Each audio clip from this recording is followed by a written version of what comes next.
India versus Zimbabwe চতুর্থ টি-20 ম্যাচে Shubman Gill toss জিতে বোলিং করার সিদ্ধান্ত নেন।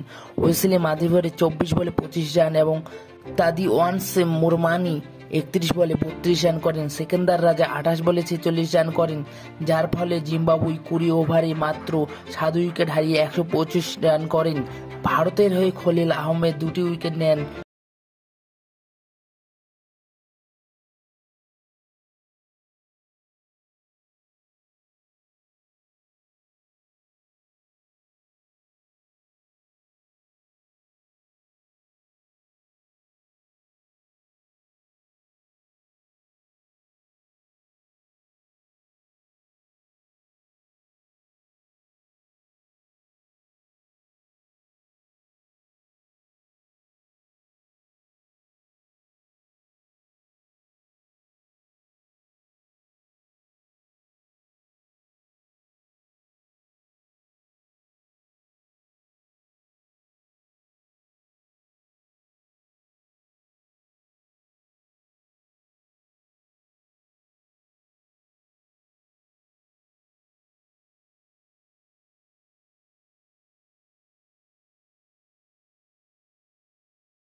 এটা কি আদৌ